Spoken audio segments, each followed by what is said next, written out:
तो आज फिर हम लेके आए हैं बिहार एसआई के मेंस एग्जाम के लिए मैथ्स का प्रैक्टिस सेट। इसमें आज हम 10 क्वेश्चन का डिस्कशन करेंगे पूरे डिटेल्स वे से।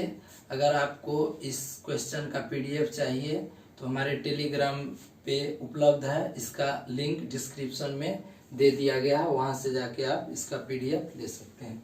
चलिए आज का पहला क्वेश्चन देखिए। एक वस्तु को 450 रुपये में बेचने पर 20% की हानि होती है। ठीक है, वस्तु 20% की लाभ प्राप्त करने के लिए उस वस्तु को कितना में बेचना चाहिए। हम बताए हैं सीपी हमेशा 100% होता है अपने आप में, तो दिया हुआ है 20% की हानि होती है, यानी 80% बराबर दिया हुआ है 450। तो 1% का वैल्यू हम निकाले तो कितना हो जाएगा 450 डिवाइडेड बाई 80, इतना हो जाएगा। सीपी है 100%, तो 100% वैल्यू निकाले तो कितना हो जाएगा 45/8 इंटू 100, ये हमारा सीपी हो गया। अब दिया हुआ है 20% की लाभ प्राप्त करने के लिए, तो एक इसका 20% निकालेंगे तो एसपी कितना बेचेंगे। अगर सीपी 100 है, 120 करेंगे तो ये 20% का लाभ होगा। हमारा सीपी का 120%, तो सीपी कितना निकला है 45 divided by 8 Guna 100 Guna 120 divided by 100, ये परसेंट है, परसेंट को हटाएंगे 100, ये हो जाएगा 100 से 100 कट गया, 8 15 हो गया। अब 15 बचे 75, 5 हासिल 7, 15 चौका 60, 67 इतना रुपया में बेचेगा। यदि 675 रुपया में इस वस्तु को बेचे तो 20% का लाभ होगा। समझ में आया ये क्वेश्चन। अब चलिए नेक्स्ट क्वेश्चन, क्वेश्चन नंबर 2 देखते हैं क्या दिया हुआ है। दिया हुआ है ए तथा बी ऐसे धन पूर्णांक है जिसे ए स्क्वायर माइनस बी स्क्वायर, ए स्क्वायर माइनस बी स्क्वायर बराबर क्या है 19। तो ए का मान क्या होगा। देखिए एक फार्मूला जानते होंगे, ए स्क्वायर इसका होता है ए माइनस बी इंटू ए प्लस बी बराबर दिया हुआ है 19। तो अब आप ऑप्शन का सहारा लीजिए। हमको पूछ रहा है ए का वैल्यू क्या होना चाहिए। यदि हम यहाँ पे ए के जगह पे 10 रख देते हैं, बी के जगह पे 9 रख देते हैं, यहाँ 10 माइनस 9 1 इंटू 19, तो ये 19 को सेटिस्फाइड कर रहा है। ऐसे भी आप ए स्क्वायर माइनस बी स्क्वायर बराबर 19, तो यहाँ से देख सकते हैं 100 माइनस 81 करेंगे तो 19 हो जाएगा। तो यहाँ से 10 का स्क्वायर माइनस 9 का स्क्वायर, तो आप इसको ऑप्शन बाई ऑप्शन से इस क्वेश्चन को कर सकते हैं। तो इसका आंसर हो जाएगा ए का मान 10। तो इस क्वेश्चन को आप बाई ऑप्शन से भी कर सकते हैं। समझ में आया। नेक्स्ट क्वेश्चन, क्वेश्चन नंबर 3 देखते हैं। दिया हुआ है एक राशि 5 वर्षों में साधारण ब्याज पर 75% की वृद्धि हो जाती है। एसआई को हम RT% लिखते हैं। समझ में आया। ए सिंपल इंटरेस्ट को रेट इनटू टाइम करके उसको परसेंट बनाते हैं। तो यहाँ दिया हुआ है 5 वर्षों का साधारण ब्याज 75% होता है। आपको ये बात पता होगा कि सिंपल इंटरेस्ट जो होता है प्रत्येक हर एक वर्ष का सेम होता है। सिंपल इंटरेस्ट प्रत्येक वर्ष का सेम होता है। 5 वर्ष में कितना बढ़ा, 5 वर्ष का सिंपल इंटरेस्ट कितना बढ़ा 75%। तो एक वर्ष करेंगे तो 75/5 कर देंगे 15%। एक वर्ष का रेट कितना निकल के आया 15%, एक वर्ष का रेट निकल के आया। अब पूछ रहा है कि 2 वर्षों में 4000 रुपये का चक्रवृद्धि ब्याज ज्ञात करें। तो आपको पता होगा चक्रवृद्धि ब्याज जो होता है सक्सेसिवली इंक्रीज करता है। कैसे इसको निकालते हैं, 2 वर्ष का हुआ a plus b plus a b divided by 100 ना कर देते हैं, ये परसेंट हो जाता है। 15 दोनों वर्ष का सेम है, तो 15 plus 15 plus 15 Guna 15 divided by 100, इतना परसेंटेज हो जाएगा। तो ये हो जाएगा 30 प्लस 15 15 2 25 डिवाइडेड बाय 100, तो ये हो जाएगा 32.25%। इसका कंपाउंड CI कंपाउंड इंटरेस्ट हुआ 2 साल में। 15% के रेट से 2 साल में कंपाउंड इंटरेस्ट कितना हुआ? 32.25% इतना हुआ। अब इसका हम इससे आगे यहाँ देखिए लिखते हैं, दिया हुआ है 40,000 रुपये का, तो CI हो जाएगा 40,000 का 32.25% हटाएंगे तो ये 100 हो जाएगा। इसका पॉइंट हटाएंगे 2 जीरो यहाँ से आ जाएगा, तो ये 4 जीरो कैंसिल हो गया। तो अब इसको गुना करें 5 चौका 20, 4 दूना 8, 2 10, 1 4 दूना 8, 1 9, 4 तिया 12, तो इसका आंसर हो जाएगा 12,900 रुपया इसका चक्रवृद्धि ब्याज हो जाएगा। समझ में आया? चलिए अब नेक्स्ट देखते हैं हम। Next question number 4।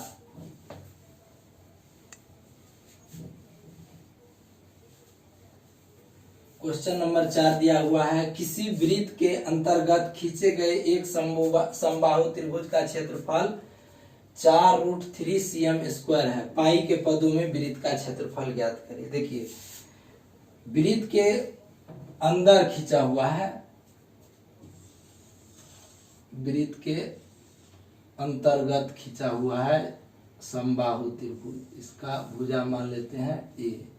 यहाँ सेंटर दिया हुआ है, आपका त्रिज्या बोल रहा है, इसका क्षेत्रफल दिया हुआ है। इस त्रिभुज का क्षेत्रफल इसने दे रखा है 4√3 cm²। इस त्रिभुज का क्षेत्रफल दिया हुआ है 4√3²। आपको पता होगा समबाहु त्रिभुज का क्षेत्रफल जो होता है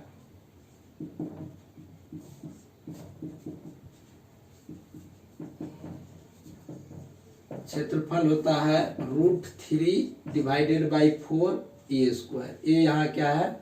भुजा। समझ में आए?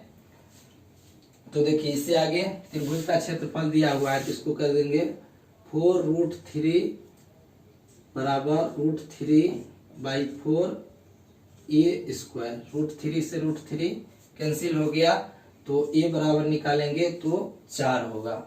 तो इसका हम निकाले भुजा कितना हो गया? 4 सेंटीमीटर। अब देखिए भुजा 4 सेंटीमीटर हुआ। अब हमसे मांग क्या रहा है? ये वृत्त का क्षेत्रफल मांग रहा है। तो वृत्त का क्षेत्रफल πr² होता है, लेकिन हमको r कैसे पता चले? अगर r पता चल जाए, वृत्त की त्रिज्या पता चल जाए, तो हम इसका क्षेत्रफल आसानी से निकाल लेंगे। तो देखिए वृत्त के अंतर्गत जब त्रिभुज बने, समबाहु त्रिभुज बने और उसका भुजा A हो, तो इसका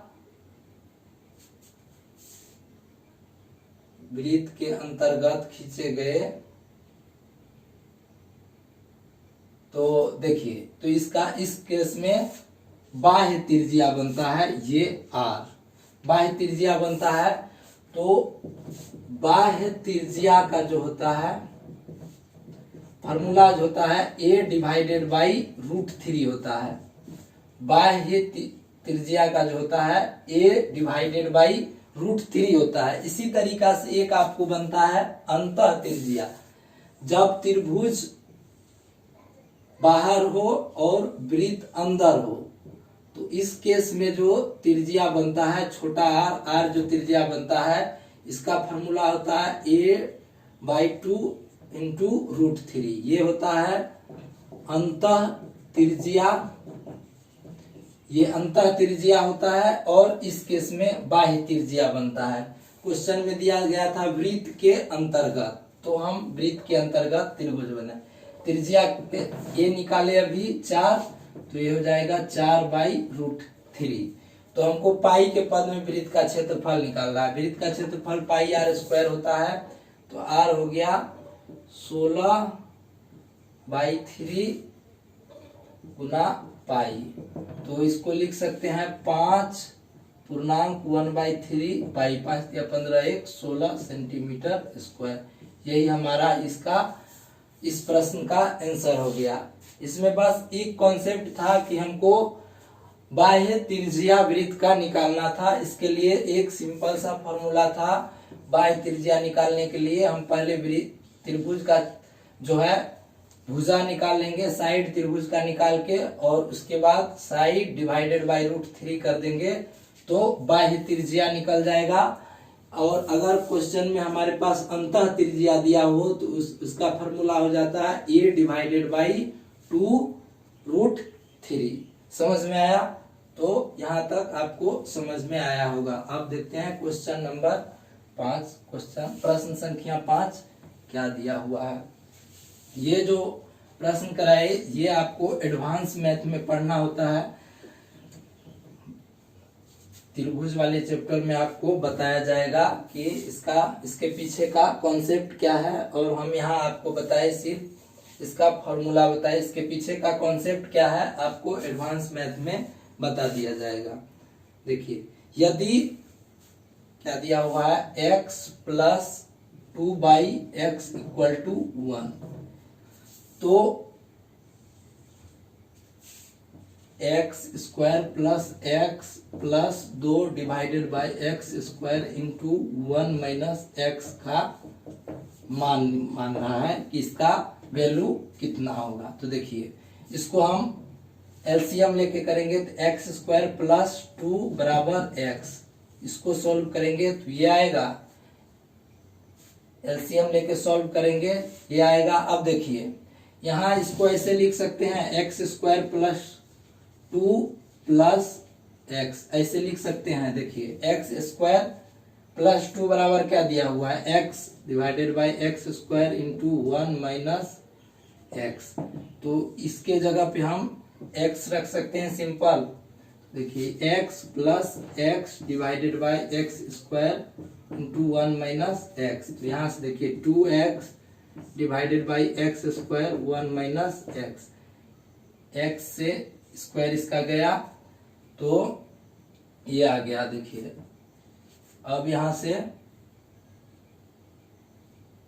2 divided by x into 1 minus x आ गया। अब इसको यहां लिखते हैं। यहां देखिए क्या होगा, इसको अब हम गुना कर लेते हैं। 2 divided by x minus x square. देखिए, x माइनस एक्स स्क्वायर यहाँ से निकल जाएगा। देखिए, 2 बराबर क्या हो जाएगा x माइनस एक्स स्क्वायर बराबर 2। इसी को सॉल्व करेंगे तो यहाँ से ये निकल जाएगा। तो इसके जगह पे हम सिंपल 2 पुट कर सकते हैं। 2 डिवाइडेड बाई 2 क्या आया 1 आ गया इसका आंसर।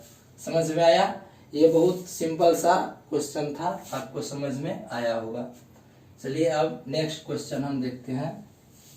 अगला क्वेश्चन क्या दिया हुआ है। आज इस सेट में हम 10 क्वेश्चन करवाएंगे जो आपके बिहार एसआई या बिहार रिलेटेड कोई भी एग्जाम हो उसके लिए बहुत इम्पोर्टेंट क्वेश्चन है। आपको इससे जो है एग्जाम में क्वेश्चन देखने को मिलेंगे। समझ में आया? देखिए, अगला क्वेश्चन है, 2 संख्याएं किसी तीसरी संख्या से क्रमशः 35% तथा 50% अधिक है। पहली संख्या दूसरी संख्या का कितना परसेंट है। 3 नंबर दिया हुआ है, फर्स्ट सेकेंड थर्ड। कंपेयर किससे कर रहा है? तीसरी संख्या से।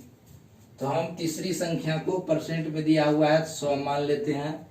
बोला कि इसी तीसरी संख्या से क्रमशः 2 संख्या 35% 50%। तो ये क्या हो जाएगा 135, ये हो जाएगा 150। अब इससे आगे क्या बोल रहा है कि संख्या दूसरी संख्या का कितना परसेंट है। कंपेयर किससे कर रहा है? दूसरी संख्या से। तो हमको दूसरी संख्या में क्या करना पड़ेगा, नीचे लिखना पड़ेगा। किससे, किसको कंपेयर कर रहा है? पहली संख्या को। तो यहाँ 100 से करेंगे तो 50 दूना 100, 50 तिया 150, 4 तिया 12, 5 तिया 15। तो ये हो जाएगा 45 दूना 90%। समझ में आया? जिससे कंपेयर करना है। देखिए, किस संख्या से कंपेयर कर रहा था? दूसरी संख्या से। तो हम दूसरी संख्या को बट्टे में लिखे। कंपेयर किसको कर रहा था? पहली संख्या को। तो पहली संख्या को ऊपर लिखे, परसेंटेज में चेंज करने के लिए 100 से गुना किए। कंपेयर देखिए, इसको इस टाइप का जो क्वेश्चन है प्रत्येक एग्जाम में एक क्वेश्चन इस टाइप से डालता है। तो यहाँ देखिए कैसे दिया हुआ है, तीसरी संख्या से क्रमशः, तो हम क्यों न तीसरी संख्या को ही 100 मान ले, क्योंकि परसेंट में दिया हुआ है और परसेंट में कोई चीज 100 पे ही कोई भी नंबर, मान चलिए यहाँ दिया था 35%, तो 100 का हम 35% निकालेंगे तो 35 होगा और उतना वो ज्यादा है तो 135 हो जाएगा। समझ में आया? तो चलिए अब नेक्स्ट क्वेश्चन हम देखते हैं, क्वेश्चन नंबर 7वां क्वेश्चन आज इस सेट का हम देखते हैं उसमें क्या दिया हुआ है। इस जो भी हम यहाँ क्वेश्चन लिखे हुए हैं इसका जो आपको पीडीएफ चाहिए तो डिस्क्रिप्शन में टेलीग्राम का लिंक दिया हुआ है, वहां से आप ले सकते हैं। एक काम को ए 12 दिन में कर सकता है और बी उसी काम को 15 दिन में कर सकता है। ए कर रहा है सेम काम को 12 दिन में, बी कर रहा है 15 दिन में। तो हम सबसे पहले इसका एलसीएम निकालेंगे तो ये हो जाएगा 60, तो इसका एफिशिएंसी हो जाएगा 12 पंचे 60, 5 टोटल, इसको मानते हैं टोटल वर्क, इसको क्या कहते हैं टोटल वर्क। एलसीएम जो दोनों का लेते हैं इसको हम टोटल वर्क मानते हैं। यदि टोटल वर्क को डे से हम डिवाइड कर दें तो उस व्यक्ति का इफिशियंसी, क्षमता जिसको आप बोलते हैं, वो निकल के आता है।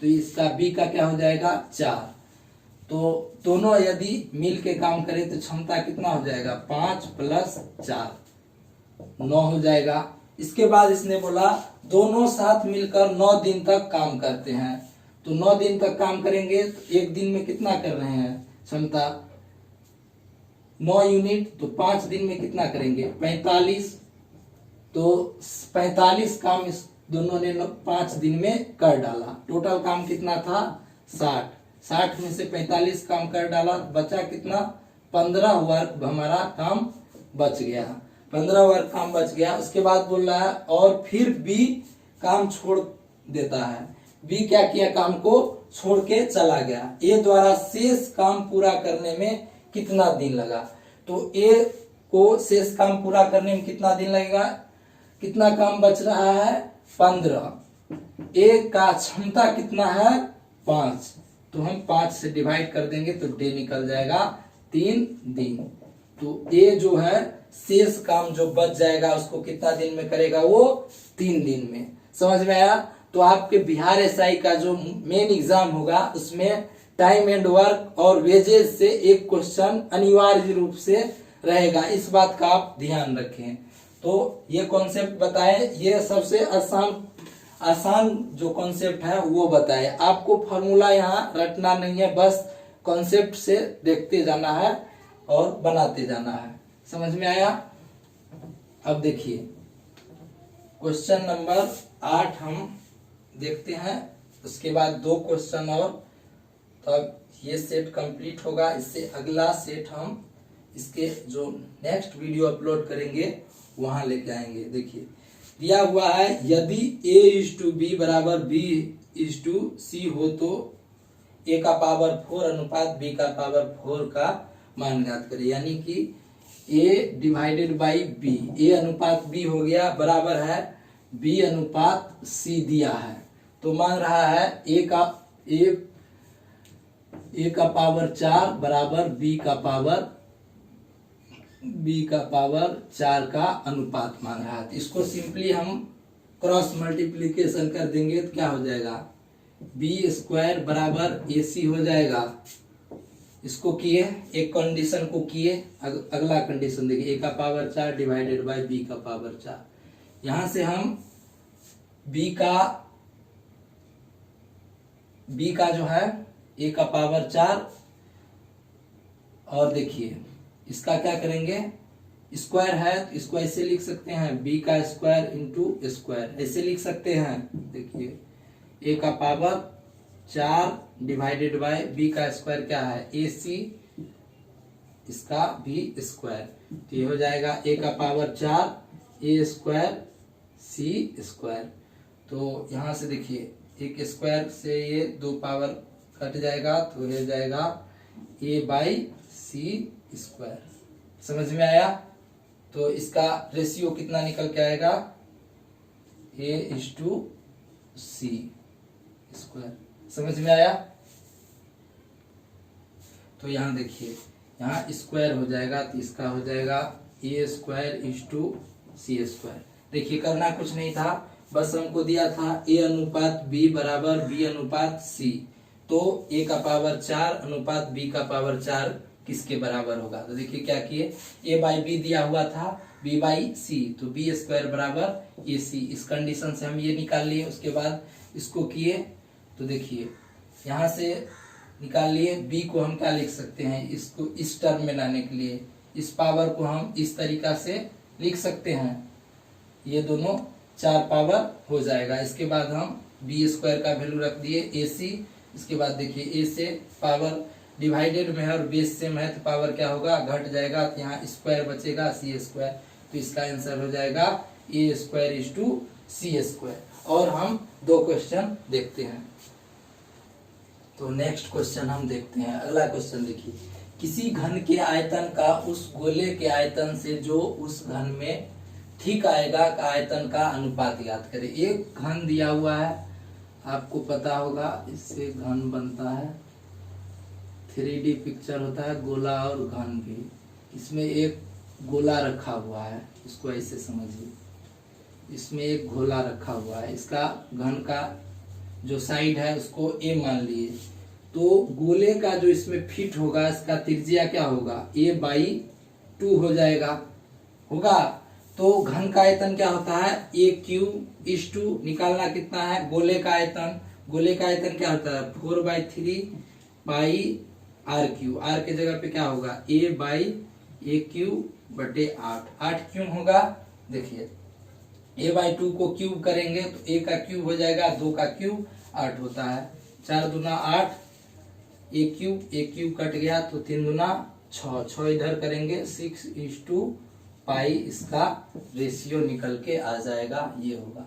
ऐसे नहीं कि उल्टा कर दे, पहले गोले का आयतन निकाल ले उसके बाद घन का आयतन निकाल ले। इसने बोला है किसी घन के आयतन का उस गोले के आयतन जो उस घन में ठीक आ जाएगा, मतलब परफेक्ट रूप से उस घन में गोला आ जाए, तो उस गोले का आयतन जो है घन के आयतन के साथ गोले का आयतन का हमको रेशियो निकालना है।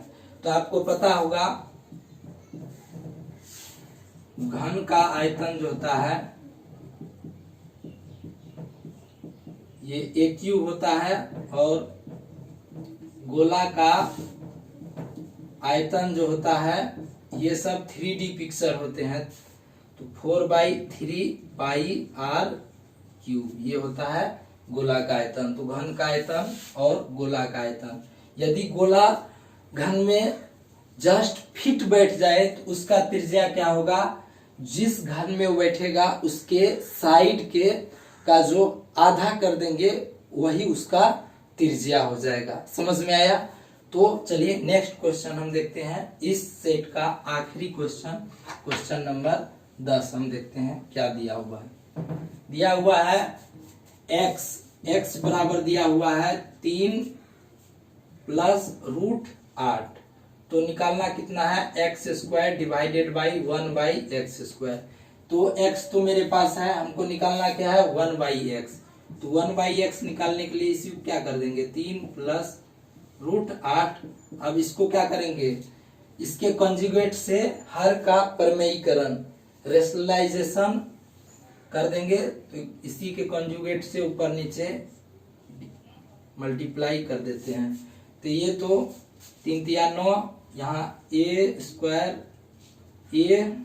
+ b × a - b हो जाएगा, होगा। तो इसका डायरेक्ट फॉर्मूला आता है a² - b²। तो 3 का स्क्वायर करेंगे 9, √8 का स्क्वायर करेंगे 8।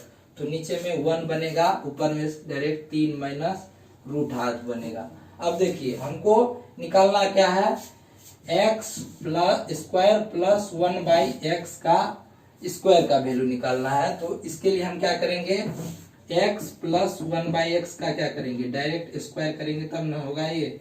X square plus 1/x² plus 2 into x into 1/x, x से एक्स कट जाएगा तो ये क्या हो जाएगा, x² प्लस 1/x² प्लस 2। तो x प्लस 1/x करेंगे तो क्या निकले, x तो है 3 प्लस √8 प्लस 3 माइनस √8, ये कट गया, ये निकल आया, ये किसका, ये निकल के आया x प्लस 1/x का वैल्यू 6 निकल के आया। तो यहाँ सिंपली पुट कर देंगे इसका वैल्यू, तो ये क्या हो जाएगा 36। निकालना है हमको सिर्फ इसका वैल्यू, ये एक्स्ट्रा में 2 बच गया, तो 2 को इस साइड करेंगे तो x² प्लस 1/x² का वैल्यू कितना है 36 माइनस 2 बराबर 34, इसका आंसर निकल के आ जाएगा। समझ में आया। यहाँ से एक कॉन्सेप्ट हम आपको दिखाते हैं, इसका शॉर्ट ट्रिक देखिए। यदि x प्लस 1/x बराबर k दिया हो, समझ गए, तो x² प्लस 1/x² का वैल्यू होता है k² माइनस 2। हमेशा याद रखिएगा इसका वैल्यू ये होता है। समझ में आया। तो आज आपको हम जो 10 क्वेश्चन बताए वो क्वेश्चन समझ में पूरा आया होगा। इस क्वेश्चन का आपको अगर पीडीएफ चाहिए तो वीडियो के डिस्क्रिप्शन में मेरा टेलीग्राम का लिंक दिया हुआ है, वहां से आप पीडीएफ ले सकते हैं। तो मिलते हैं नेक्स्ट वीडियो में, और वहां हम लेके आएंगे फिर से बिहार एसआई का जो बहुत इम्पोर्टेंट क्वेश्चन होगा, जो मेंस के एग्जाम में पूछा जाएगा, उसके लिए हम लेके आएंगे। तो यदि आप हमारे चैनल पे नए हैं तो चैनल को सब्सक्राइब जरूर कर लें।